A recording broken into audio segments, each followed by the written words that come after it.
Hola, bienvenidos al bloque 2 del módulo 21, titulado Bases del desarrollo del aprendizaje humano.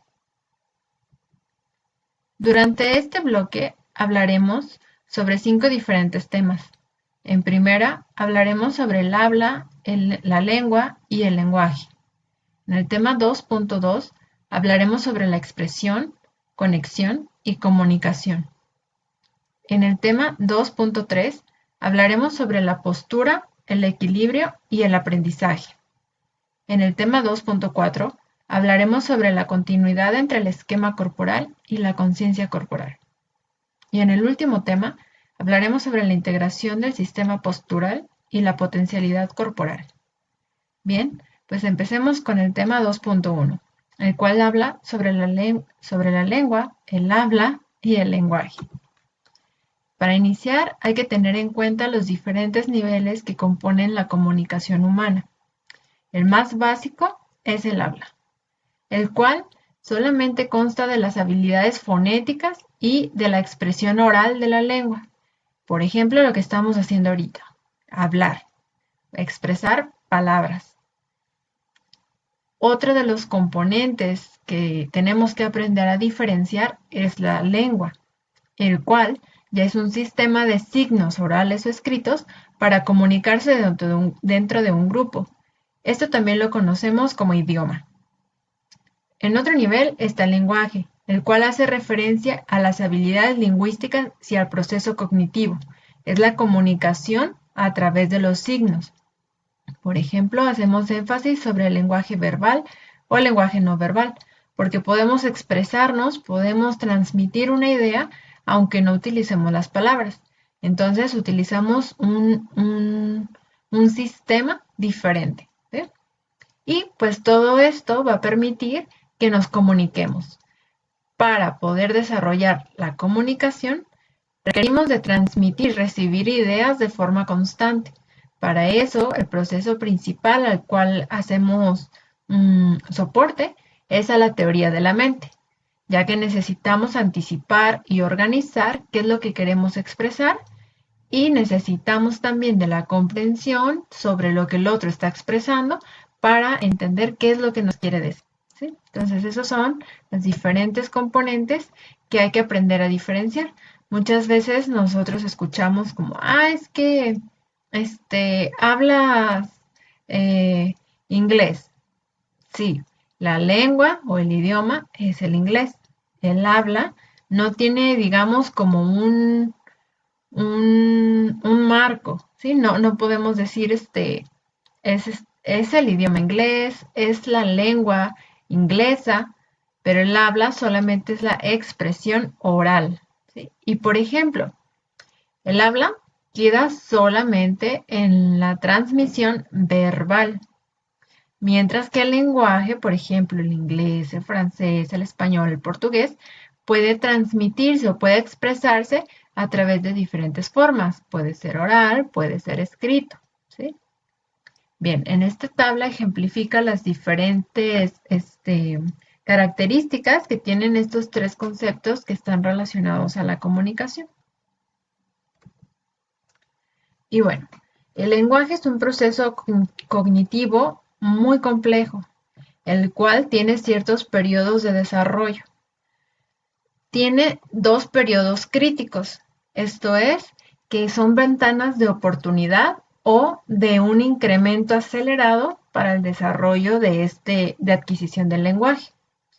Alrededor de los 2 años se presenta un pico en el cual el niño de forma acelerada comienza a aprender diferentes palabras, comienza a hacerse de vocabulario y este incrementa día con día, mes con mes, para lograr afianzarse hasta los 10, 11, 12 años más o menos. Es cuando el proceso ya se consolida bien, ya se establece. Entonces, surge desde los primeros meses, obviamente con diferentes características. Empieza con el balbuceo, después se va traduciendo a pequeñas sílabas que no tienen sentido. Después es la conjunción de estas sílabas para después expresar palabras. pues frases y así consecutivamente. Entonces, cuando un niño se retrasa en la adquisición del lenguaje, probablemente traiga secuelas a mayor edad. ¿Por qué? Porque el periodo de adquisición ocurre dentro de determinada edad. Entonces, es importante identificar cuándo un niño está teniendo retraso para poder estimularlo y evitar que se atrase. Y bueno, hay dos tipos de problemas a grandes rasgos que se pueden presentar en el área del lenguaje. Uno son los trastornos del habla, que como ya lo mencionamos, están ligados a la dificultad para expresar estas palabras. Estos son la dislalia, la disartria, la disglosia y la disfemia. Este tipo de problemas o de alteraciones muchas veces van ligados de una malformidad o de alguna cuestión física. Por ejemplo, que tienen el frenillo, que tienen paladar hendido o tienen alguna malformación en laringe, lo que no les permite pronunciar de forma correcta los fonemas. Los otros tipos de trastornos son los trastornos del lenguaje, los cuales ya van ligados al procesamiento cognitivo, en donde el niño ya tiene dificultad para identificar la fonología, es decir, el sonido de los fonemas, el sonido de las letras, cómo los asociamos, la semántica, la sintaxis o la pragmática. Bien, ahora ya en el tema 2.2 hablaremos sobre la expresión, conexión y comunicación, los cuales pues son el objetivo general o el objetivo final más bien del lenguaje, ¿no? El lenguaje nos va a permitir generar una comunicación entre pares o entre un grupo de personas. Para ello necesitamos de diferentes componentes. En primer lugar, una fuente. En segundo lugar, necesitamos de codificar, es decir, organizar yo en mi mente qué es lo que voy a transmitir y cómo lo voy a transmitir a través del habla, a través de la escritura o a través de alguna imagen. Ya que planeé, viene la producción, lo pongo en marcha y lo transmito. La transmisión no es algo que esté dentro de nosotros, sino que esto va en relación al tiempo y al espacio. Una vez que yo ya expresé, viene la contraparte, que es la recepción. Una vez que el mensaje ya se lanzó, la persona con la cual yo estoy intentando comunicarme recibirá este mensaje, eso es la recepción, lo decodificará, es decir, tendrá que describir o comprender qué es lo que yo le estoy dando a entender para finalmente procesarlo. Entonces, dentro de este proceso intervienen diferentes estructuras cerebrales. La mayoría están ubicadas en la corteza prefrontal, la cual nos va a ayudar con el funcionamiento ejecutivo a poder analizar lo que estamos emitiendo o recibiendo. La corteza motora, la cual nos va a ayudar a expresarlo, ya sea a través del habla o de la escritura, y la corteza temporal o lóbulo temporal, que nos va a ayudar a decodificar o a comprender. Como ya les mencionaba previamente, el desarrollo del lenguaje tiene diferentes factores que van a definir si un niño va a desarrollarlo de forma correcta o si hay ciertos factores que van a intervenir para que aparezca algún trastorno de desarrollo del lenguaje. Algunos de los factores que pueden influir en esto son los factores biológicos, los factores cognitivos, los precursores del lenguaje y del contexto. Dentro de los factores biológicos están diferentes malformaciones, ya sean en la maduración cerebral, en aparato bucofonador, aparato respiratorio, o ya sea alguna malformación en algún órgano sensorial, por ejemplo, en la vista, en el oído, en la boca, entre otras cuestiones biológicas que pueden afectar. Dentro de los factores cognitivos, pues es que haya una alteración en alguno de los otros procesos que no sean el lenguaje, pero que también influyen dentro de este proceso. Por ejemplo, alguna discapacidad atencional o dificultades de memoria, de percepción o para la imitación o el aprendizaje. Y bueno, también puede haber ya otros de los procesos más complejos como pensamiento o teoría de la mente que pueden verse afectados y que repercutirán en un problema del lenguaje. Dentro de los factores externos son los precursores del lenguaje, por ejemplo, la atención temprana o la interacción con el recién nacido. Es muy sabido de que necesitamos de estimulación externa para poder nosotros empezar a imitar y empezar a aprender. Uno de los ejemplos más claros de esta situación es el niño salvaje de Aveyron, en el cual este niño durante sus primeros años no tuvo contacto humano, él vivía en la selva y cuando lo encontraron, él no tenía desarrollado pues el habla o el lenguaje entre, entre humanos, ¿no? Y a pesar de que intentaron enseñarle, ya el niño no fue capaz de aprender de forma correcta. Aprendió a comunicar algunos conceptos muy básicos, pero nunca desarrolló el lenguaje de una forma similar a la de un niño de su edad. ¿Por qué? Porque el periodo crítico ya había pasado, esa ventana de oportunidad ya se había cerrado. Por ello, el lenguaje ya no fue adquirido al mismo nivel que su par. Y bueno, dentro de los factores que están relacionados al contexto, pues van de la mano de la afectividad o de las estrategias comunicativas de los padres, es decir, cómo ellos comienzan a intervenir para estimular el habla y el lenguaje dentro de los niños. Ahora, hablando de la expresión corporal, pues este es otro sistema de lenguaje. Lo que ya les mencionaba, no solamente el lenguaje puede ser verbal, sino que también puede ser no verbal. Podemos hablar a través del cuerpo. Para ello, necesitamos reconocer los movimientos o los gestos corporales, pero también los gestos faciales. Si se fijan, en esas dos imágenes, a pesar de que están haciendo el mismo gesto con las manos, están expresando una emoción diferente, por lo que el significado general de cada una de las imágenes puede ser totalmente diferente.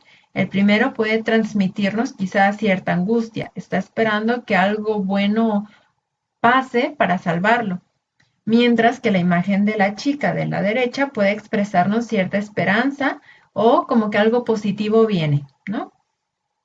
Dentro del tema 2.3 hablaremos sobre la postura, el equilibrio y el aprendizaje.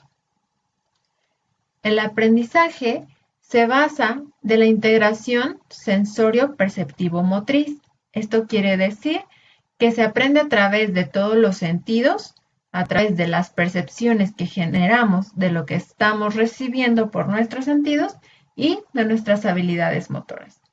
Para eso tendremos que hablar sobre la postura, la posición, el equilibrio para desencadenar diferentes actitudes de aprendizaje. Bien, uno de estos componentes que mencionamos era el equilibrio y la postura. Los órganos encargados de trabajar con el equilibrio o de regular el equilibrio es primeramente el sistema vestibular, el cual se encuentra dentro del oído, el sistema nervioso periférico, que son todos los nervios que salen de la médula espinal, el cerebelo y la corteza motora. El desarrollo postural se va formando a través de los meses, a través del neurodesarrollo. Cuando nacemos, podemos ver que los niños mantienen cierta postura y que todos sus actos son involuntarios o son reflejos. Sus movimientos son muy repetitivos y estereotipados. Conforme su sistema motor va madurando, ellos van teniendo mayor control de sus extremidades, de su cabeza y de los movimientos que están realizando. Ya son un poquito más dirigidos y conscientes. Y cuando los niños ya son un poquito más grandes, ya entran dentro de la infancia, pues el movimiento ya es intencionado y ya tienen mayor coordinación. Es entonces cuando vemos que ya comienzan a estirar las manos para tomar el peluche, el juguete, el vasito con jugo, en fin. Entonces los movimientos ya no son reflejos, ya son coordinados, todavía no será como los de un niño de 5 o 6 años, ¿sí? Porque este proceso de maduración toma tiempo, pero dentro del primer año o de los primeros 2 años podemos ver los diferentes cambios que el niño va teniendo en el control postural. Dentro del tema 2.4 hablaremos sobre la continuidad entre el esquema corporal y la conciencia corporal. Como les mencionaba, el niño, mientras va madurando, va conociendo su cuerpo.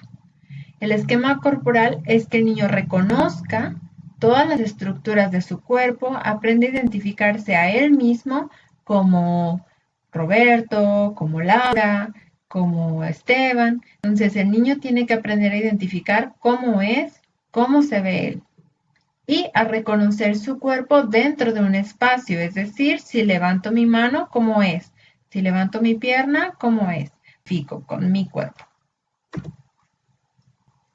Para generar el esquema corporal también hablamos de cierto desarrollo. Hay diferentes autores que mencionan que al principio los niños no se reconocen como un cuerpo, no se identifican como ellos mismos. Los niños aprenden de forma muy general. Primero,